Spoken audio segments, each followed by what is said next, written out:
उत्तराखंड के परीक्षाओं को लेकर के जो हमने टेस्ट सीरीज चला रखी है उसका अगला प्रश्न पत्र है, ये जीएस का है। इसमें हमने रीजनिंग भी सम्मिलित कर दी है।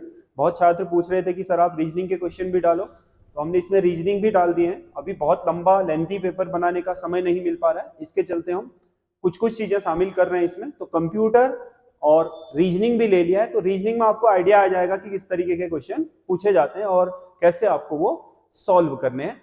तो ये पूरा पेपर आपका उसी हिसाब से बनाया गया, हर तरीके के क्वेश्चन लिए गए हैं, इतिहास, भूगोल, polity, economy, science, general science, computer और आपका जो रीजनिंग है, जो आपका ओवरऑल 40 नंबर का होता है उत्तराखंड में या अन्य परीक्षाओं में जो अलग अलग रेशियो में होता है, लेकिन होता जरूर है।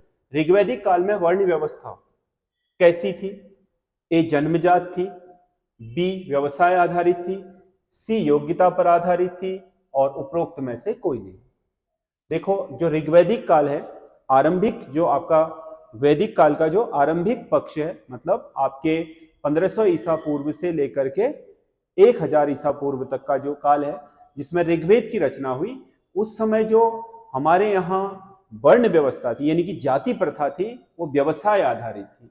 यानी कि ऋग्वेद के एक सूत्र में, एक सूक्त में एक व्यक्ति खुद ही लिख रहा है कि मेरे पिता आपके एक किसान हैं, इसीलिए वो आपके शूद्र वर्ण से हैं, मैं अध्यापन और लेखन का काम करता हूं, मैं एक ब्राह्मण वर्ग से हूं, मेरा भाई सेना में रक्षार्थ काम करता है, वो क्षत्रिय है, और मेरी माँ सबका पेट भरती है, वो वैश्य है। यानी कि एक ही परिवार के नीचे हम सभी लोग निवास कर रहे हैं, एक ही छत के नीचे पूरे परिवार में अलग अलग जाति के लोग निवास कर रहे हैं। तो इस तरीके से ऋग्वैदिक काल में वर्ण व्यवस्था आपका वंशानुगत नहीं हुई थी, वंशानुगत हुई उत्तर वैदिक काल में, यानी कि जन्मजात उत्तर वैदिक काल में बनी, यहाँ पर व्यवसाय आधारित थी।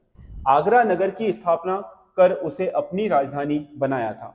आगरा नगर की स्थापना 1504 ईस्वी में सिकंदर लोदी ने आगरा नगर की स्थापना करी और वहां पर बादलगढ़ का किला स्थापित कर 1506 ईस्वी में इसे अपनी राजधानी बना लिया था सिकंदर लोदी द्वारा। अगला क्वेश्चन है, बहमनी साम्राज्य के विघटन के बाद स्वतंत्र होने वाला पहला राज्य था।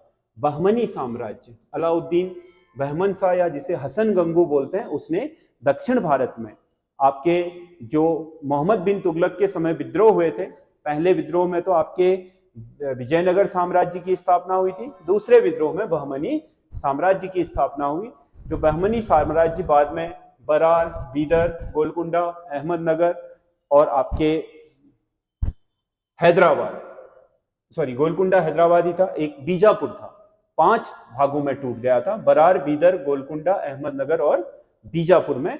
बाद में इसका विघटन हो गया, तो इसमें सबसे पहले अलग हुआ था बरार। जो 5 राज्य टूट करके राज्य बने, उसमें पहला राज्य बरार बना था। अगला, इल्बर्ट बिल विवाद का संबंध था। इल्बर्ट बिल विवाद एक्चुअल में 1884 के अंत में भारत में आपके जो लॉर्ड रिपन थे, भारत के वाइसरॉय, उन्होंने एक आपका विधान बनाया जो आपके इल्बर्ट नामक एक न्यायाधीश ने तैयार करा था। तो इसमें क्या था कि भारतीय जो न्यायाधीश थे, जो अभी तक केवल अधीनस्थ न्यायालयों में ही न्यायाधीश हो सकते थे, उन्हें डिस्ट्रिक्ट कोर्ट में भी प्रमोट किया जा सकता था। पहले डिस्ट्रिक्ट कोर्ट में जिला जज नहीं बन सकते थे भारतीय लोग, हिंदुस्तानी कोई भी, जिला जज से नीचे के जजों में उनकी नियुक्ति हो जाती थी। इस बिल में यह था कि अब वह जिला जज के पद पर भी प्रमोशन प्राप्त करके उस पद को प्राप्त कर सकते थे। अब समस्या यह थी कि अंग्रेज भारतीयों से अपना न्याय नहीं चाहते थे। अंग्रेजों के मामले स्टार्ट ही आपके जिला न्यायालय से होते थे। आज तक तो अंग्रेजों का पल्ला भारतीय न्यायाधीशों से नहीं पड़ता था, लेकिन इल्बर्ट बिल के पास हो जाने के बाद सीधी सी बात थी कि अंग्रेजों के मामले भी भारतीय न्यायाधीशों के अधीन आने शुरू हो गए, क्योंकि भारतीय न्यायाधीश अब डिस्ट्रिक्ट कोर्ट में भी न्यायाधीश बन सकते थे। तो इसको लेकर के अंग्रेजों ने भारत में बड़ा विवाद खड़ा कर दिया, इसीलिए उसे अल्बर्ट बिल विवाद कहा जाता है। अल्बर्ट बिल विवाद के बाद लॉर्ड रिपन को भारत से वापस जाना पड़ा था। तो ये न्याय व्यवस्था को लेकर के था। अगला क्वेश्चन है, संविधान सभा सदस्यों का चुनाव कैसे होता? संविधान सभा के सदस्यों का चुनाव कैसे हुआ था? जो संविधान सभा में मेंबर चुने गए थे, उनका जो चुनाव है कैसे हुआ था? सीधे जनता द्वारा, जनता ने सीधे वोट देकर करा, भारतीय राष्ट्रीय कांग्रेस के नामांकन द्वारा, या सी प्रांतीय सभाओं द्वारा, या डी देशी रियासतों के राजाओं के नामांकन द्वारा। जो संविधान सभा में आपका सदस्य चुने गए थे उनका नामांकन हुआ था प्रांतीय सभाओं द्वारा। उस समय प्रांतों में जो सभाएं थी उनने प्रत्येक 10 लाख की आबादी पर एक मेंबर चुना था। देशी रियासत के को भी प्रतिनिधित्व दिया गया था, लेकिन राजाओं के नामांकन के द्वारा नहीं, उनकी जनसंख्या के आधार पर उन्हें प्रतिनिधित्व दिया गया था कि देशी रियासत की अगर आबादी 1 लाख से अधिक है तो वो भी अपना एक सदस्य भेज सकते हैं। प्रत्येक 10 लाख की आबादी, जिसके पास 40 लाख है वो 4 भेज पाएगा। लेकिन इसका सही आंसर होगा प्रांतीय सभाओं द्वारा। प्रांतों में उस समय जो सभाएं थी उन्होंने अपने प्रत्येक देश 10 लाख पर एक सदस्य संविधान सभा के लिए भेजा था। अगला क्वेश्चन है, निम्नलिखित में से कौन सा एक कंप्यूटर का सामान्य पेरिफेरल उपकरण नहीं है?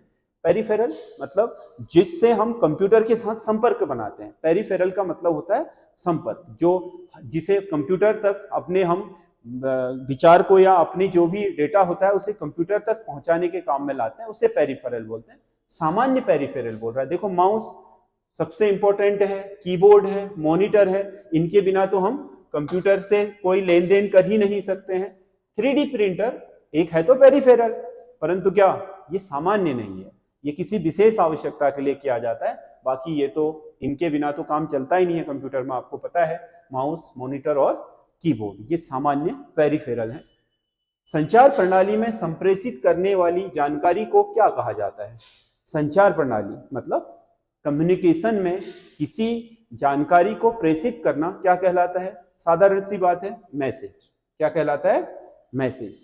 आप बोलते हो ना मैसेज कर दिया, यानी कि आपने किसी को कोई संचार प्रणाली के माध्यम से क्या कोई आपके जानकारी प्रेषित कर दी, यानी कि भेज दी। www वर्ल्ड वाइड वेब पर किसी दस्तावेज का पता लगाने के लिए किस एड्रेस का प्रयोग किया जाता है? किस एड्रेस का प्रयोग किया जाता है www में? URL का। URL यूनिवर्सल रिसोर्स लोकेटर, यानी कि अंतरराष्ट्रीय, यानी कि इस ब्रह्मांड में जो भी रिसोर्स हैं उनकी लोकेशन ढूंढने वाला, उसके पते को ढूंढने वाला, एड्रेस को ढूंढने वाला क्या कहलाता है? URL। ऐसी तकनीक जो डिजिटल इमेज के भीतर टेक्स्ट को पहचानती है। किसी डिजिटल फोटो के ऊपर या अंदर लिखे हुए टेक्स्ट को पहचानने वाली तकनीक क्या कहलाती है? OCR, optical character reader. MR तो क्या है? ऑप्टिकल मार्क, किसी बिंदु या मार्क को पहचानने वाला। OCR क्या है? ऑप्टिकल कैरेक्टर रीडर, यानी कि किसी कैरेक्टर, यानी कि किसी अक्षर को पहचानना या शब्द को पहचानना, लिखावट को पहचानना, तो इसका OCR होगा, ऑप्टिकल कैरेक्टर रिकॉग्नाइजर या फिर रीडर कह सकते हो। कौन सा एक एप्लीकेशन सॉफ्टवेयर नहीं है?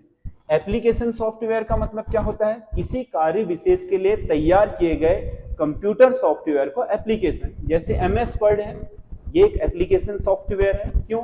क्योंकि इसमें हम अपने किसी लिखाई के कार्य या जो भी हम कोई पत्र वगैरह फॉर्मेटिंग करते हैं, कोई लिखने का काम करते हैं, वो MS वर्ड में होता है। ये इसी के लिए विशेष, ये कोई दूसरा काम नहीं करेगा।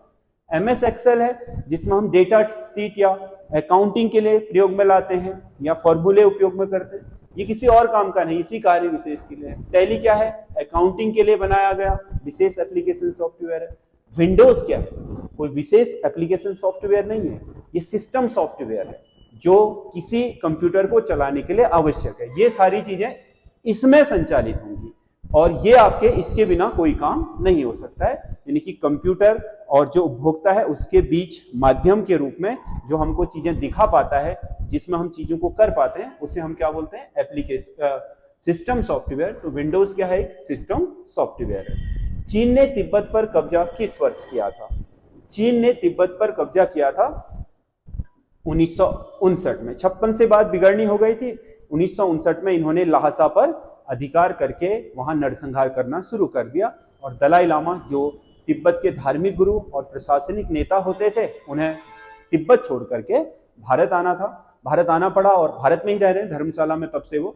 1959 में आपका चीन ने तिब्बत पर स्थायी तौर पर कब्जा कर दिया। इसी के बाद भारत की बात बिगड़ी चीन के साथ, क्योंकि 1914 में भारत और आपके चीन के बीच जब मैकमोहन रेखा खींची गई थी तो तिब्बत की एक संधि भी थी जिसके अनुसार तिब्बत भारत और चीन के बीच एक बफर स्टेट, मध्यस्थ राज्य रहना था, लेकिन चीन ने उस पर कब्जा करके भारत की सीमाओं तक अपनी पहुंच बना ली। तो इसके कारण भारत और चीन का 1962 में युद्ध भी हुआ था। अगला क्वेश्चन है, विदेशी विनिमय प्रबंधन अधिनियम फेमा किस वर्ष प्रभावी हुआ? फेमा, विदेशी विनिमय प्रबंधन अधिनियम, फॉरेन एक्सचेंज मैनेजमेंट एक्ट, ये आपका अधिनियम 2000 में प्रभावित हुआ, जिसके अनुसार हमें विदेशों से धन लाने ले जाने के लिए एक निश्चित धनराशि ही क्या हम ला ले जा सकते हैं इसके अनुसार, ताकि मनी लॉन्ड्रिंग को रोका जा सके, यानी कि भारत से भारत का पैसा बाहर जाने से रोका जा सके, विदेशों से भारत में पैसा लाए जाने का एक निश्चित रिकॉर्ड हो। तो इसके लिए आपका ये एक्ट लाया गया था ताकि मनी लॉन्ड्रिंग ना हो।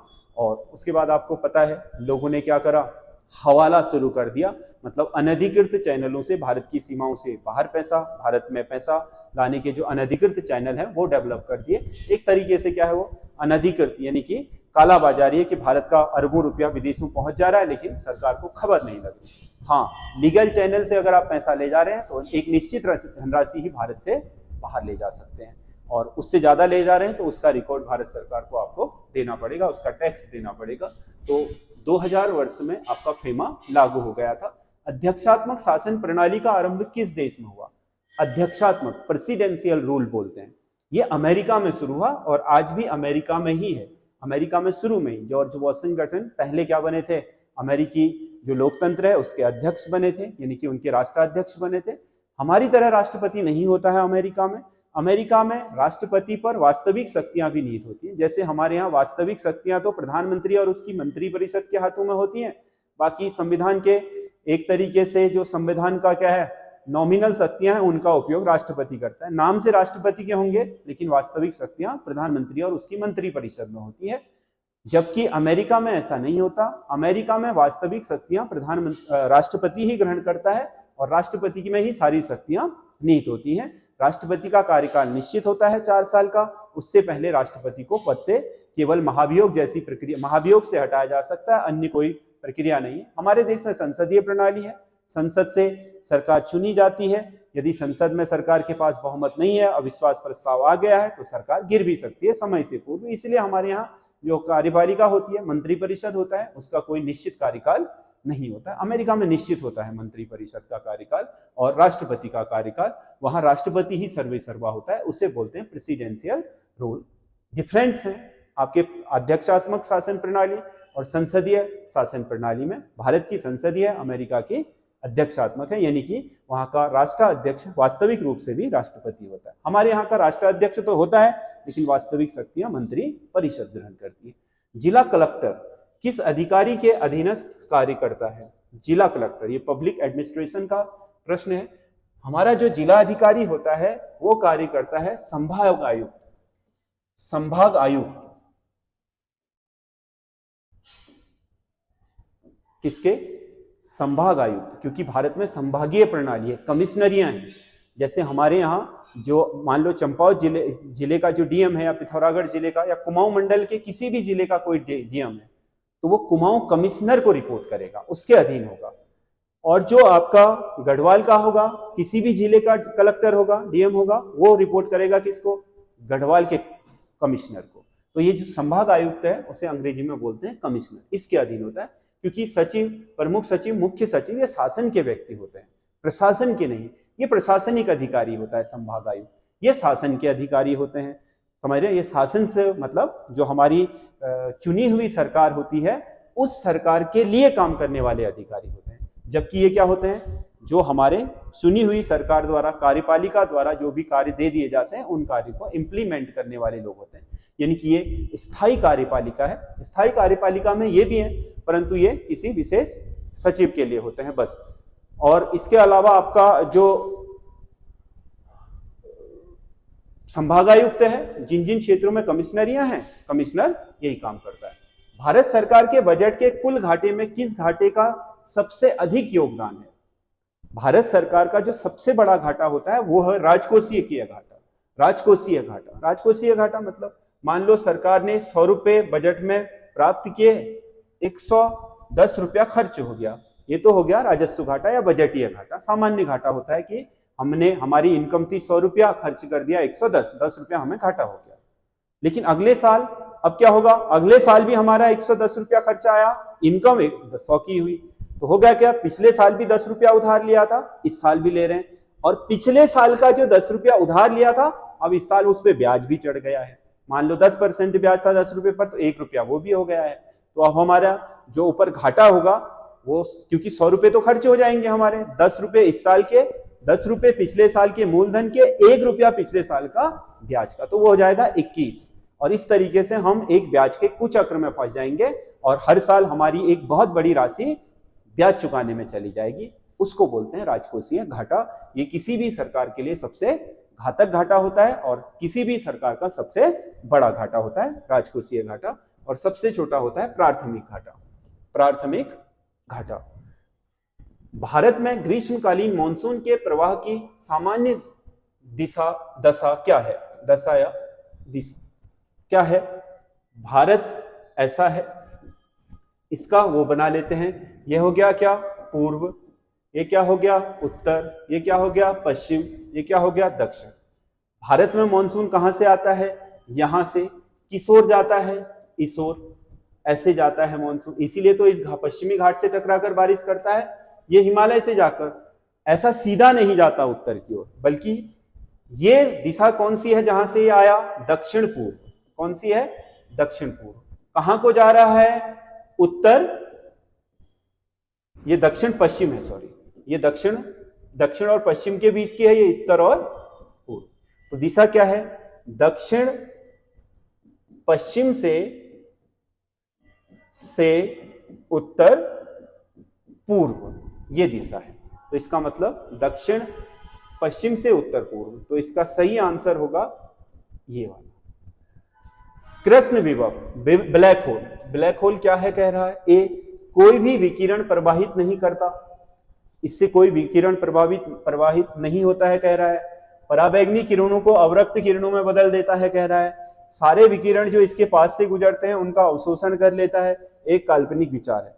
ब्लैक होल के संबंध में अभी तक हमें जितनी जानकारी मिली है उसके अनुसार ये इतना डार्क मैटर है, इससे अगर कोई विकिरण इसके आसपास से भी गुजरती है तो उसे अवशोषित कर लेता है, वो पार नहीं जा पाती है। तो ब्लैक होल के विषय में हम लिखेंगे सी वाला। कौन सा? सी वाला। कौन सा लिखेंगे?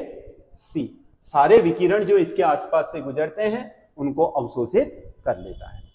अगला, दालों की जड़ों की गांठों में रहने वाले नत्रजन स्थिरीकरण जीवाणु होते हैं। मतलब नत्रजन, नाइट्रोजन का जो स्थिरीकरण करने वाले जीवाणु होते हैं, सूक्ष्म जीव होते हैं, वो क्या होते हैं कह रहा है?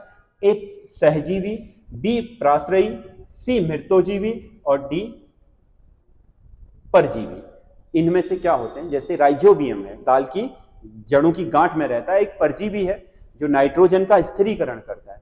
तो इनमें से क्या होगा? सहजीवी। सहजीवी क्यों होगा? सुनो, ये आश्रय लेता है दाल की गांठों में, यानी कि जड़ों में, यानी कि दाल का उपयोग अपने जीवन को के लिए करता है दाल की जड़ों का, और दाल की जड़ों को बदले में क्या देता है? वायुमंडलीय नाइट्रोजन को ग्रहण करता है और उसे तोड़ करके नाइट्रेट यानी कि अमोनिया की फॉर्म में उसको दे देता है, तो उसके लिए वो खाद हो जाती है। यानी कि इन राइजोबियम पर दाल का पौधा निर्भर होता है और दाल के पौधे पर राइजोबियम। तो सहजीवी हो गए, यानी कि एक दूसरे पर क्या, जीवन व्यतीत करने के लिए आश्रित। परजीवी का मतलब एक ही तरफ हो रहा है चीज, दोनों तरफ नहीं हो रही है। जैसे मच्छर है, आपका खून पी गया, तो इसका मतलब क्या है? मच्छर, बताओ, परजीवी है, यानी कि आपके खून पर आश्रित था, आपको कुछ नहीं मिला उससे, आपसे वो ले गया, तो वो परजीवी कहलाएगा। पराश्रयी भी वही है जो दूसरों पर आश्रित हो। मृतोजीवी मतलब जो मृत चीजों को खाते हैं उन्हें बोलते हैं। तो ये सहजीवी है। सूर्य का न्यूक्लिक ईंधन क्या है? न्यूक्लिय ईंधन क्या है? सूर्य में जो नाभिकीय ईंधन होता है वो क्या होता है? हाइड्रोजन। क्या होता है? हाइड्रोजन। सूर्य में जो आपका हाइड्रोजन है, हाइड्रोजन गैस के जो अणु है वो विशाल मात्रा में एक दूसरे से मिलते हैं। मिलने के कारण जो संलयन की प्रक्रिया होती है उसमें जो आपका हाइड्रोजन गैस है उसके अणु का क्षय होता है। जितने द्रव्यमान का क्षय होता है उतनी ऊर्जा उत्पन्न हो जाती है। आपको तो पता ही है, द्रव्यमान ऊर्जा में चेंज हो सकता है, ऊर्जा द्रव्यमान में चेंज हो सकता है। यही हमारे क्या एल्बर्ट आइंस्टीन का जो नियम है उसके अनुसार E बराबर जो mc² उन्होंने बताया था कि आपका दो ही चीजें हैं, ये ब्रह्मांड ऊर्जा और द्रव्यमान से बना है। द्रव्यमान जब भी क्षय होगा तो एनर्जी में कन्वर्ट होगा, और एनर्जी किस में कन्वर्ट होगी जब भी क्षय होगी? द्रव्यमान में या किसी दूसरे फॉर्मेट में। तो इसका मतलब ऊर्जा ना तो पैदा होती है ना अंत हो सकता है, केवल वो चेंज होती है।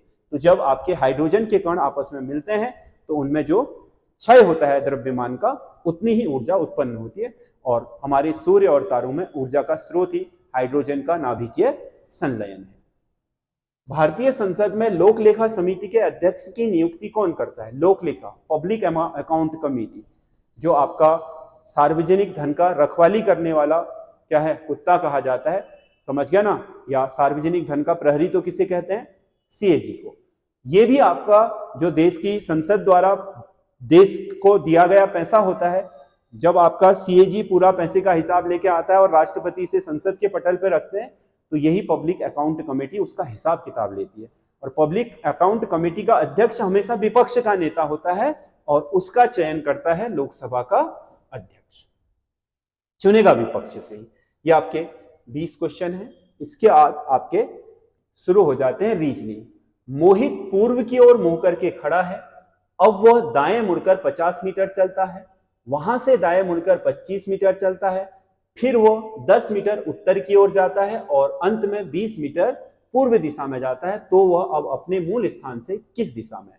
तो ये डायरेक्शन का क्वेश्चन है, सीधा सीधा क्वेश्चन है। देखो, कह रहा है कि एक व्यक्ति पूर्व की ओर मुंह करके खड़ा है, यहां की तरफ मुंह किया था, अब वह दाएं मुड़ता है। दाएं मतलब इस मुंह वहां को है तो ये लेफ्ट होगा, ये राइट, यहां को मुड़ा और 50 मीटर चला। इसको हम 50 मीटर मान लेते हैं। आगे क्या कहा उसने? वहां से दाएं मुड़ा, अब मुंह ऐसे है तो दाएं कहां को मुड़ेगा? यहां को। 25 का आधा 50, 25 यहां पर चला,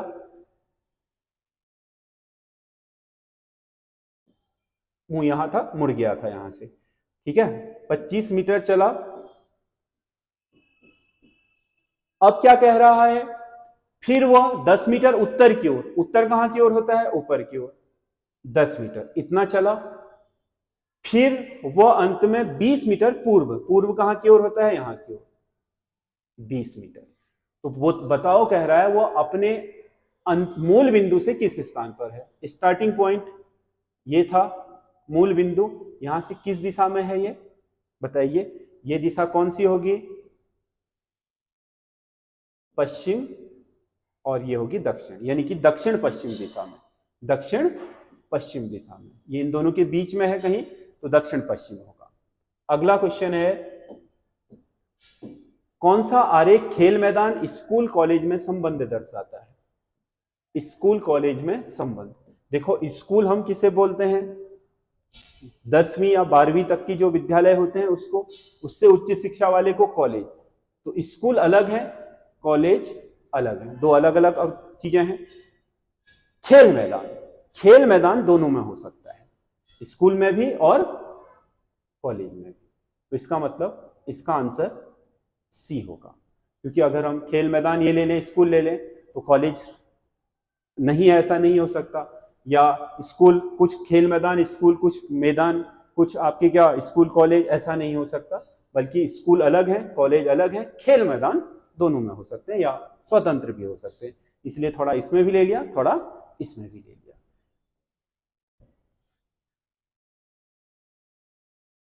अगला क्वेश्चन है, दिए गए समीकरण में कौन सा विकल्प सही होगा?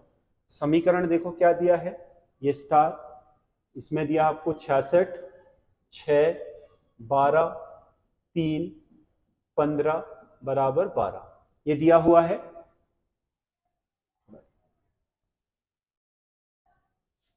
66, 6, 12, 3, 15, 12 ये दिया है।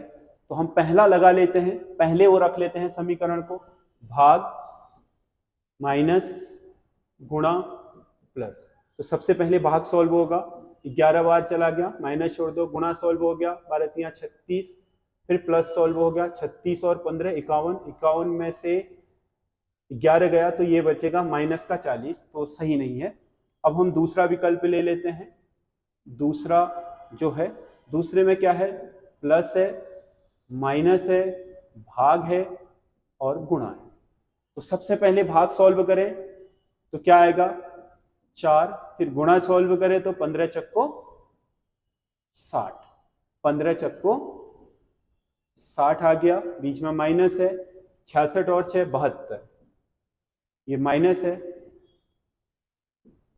इसका क्या आ गया था 60 आ गया था, तो 72 माइनस 60 बराबर 12, यानी कि विकल्प 2 सही है। विकल्प 2, ये वाले चिन्ह रखने से ये समीकरण बिल्कुल फिट बैठ जाती है। दी गई श्रृंखला में लुप्त संख्या ज्ञात कीजिए।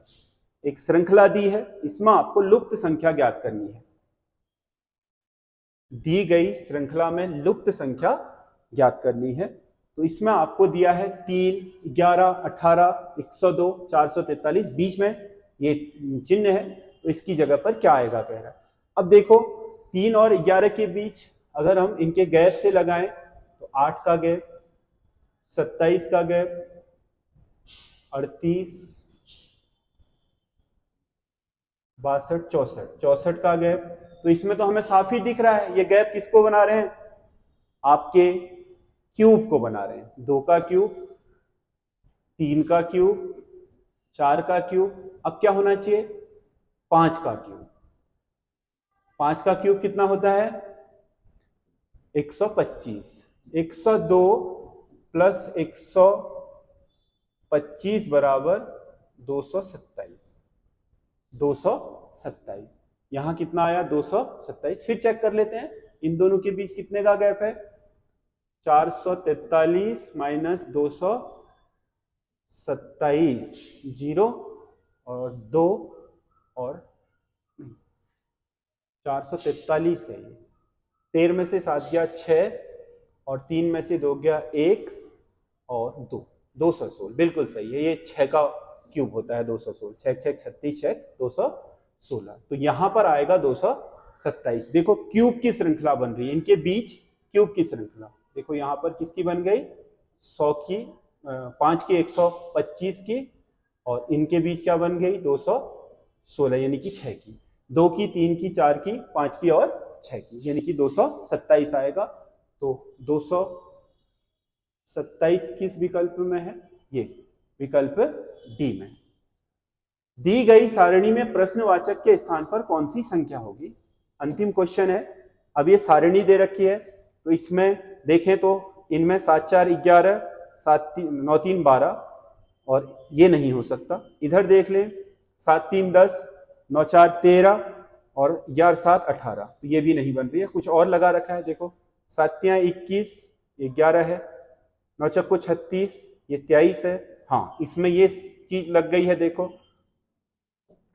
क्या लगा, पहले 7 और 3 को गुणा करा 21 आया, फिर 7 और 3 को जोड़ दिया 10 आया, इसमें से इसको घटाया तो 11 आ गया।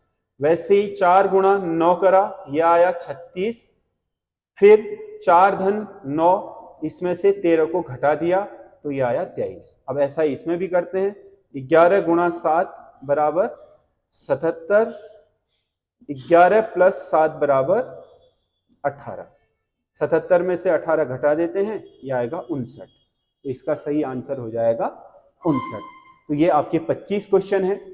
आपको कैसे लगे हमें कमेंट करके बताइएगा, और हमारी इस वीडियो को देखने से पहले हमारे आपके टेलीग्राम चैनल संजय देव क्लासेस से इसका PDF प्राप्त करके खुद सॉल्व करें, उसके बाद यहाँ से मिलान कर लें, और कमेंट जरूर करें कि आपको ये श्रृंखला कैसे लगी। और क्योंकि आपके सुझावों को मानते हुए हम रीजनिंग लाए हैं, और रीजनिंग के महत्वपूर्ण क्वेश्चन अब हम हर GS के पेपर में सम्मिलित करेंगे। आगे समय के साथ हम इसमें क्वेश्चनों की संख्या भी बढ़ाने वाले हैं, तो जो भी आपके सुझाव हैं वो भी हमें आप कमेंट बॉक्स पे लिख सकते हैं। और जितना वीडियो को शेयर करेंगे हमारा उत्साहवर्धन होगा, लाइक करेंगे तो उससे हम और भी चीजें इसमें ला सकेंगे। धन्यवाद।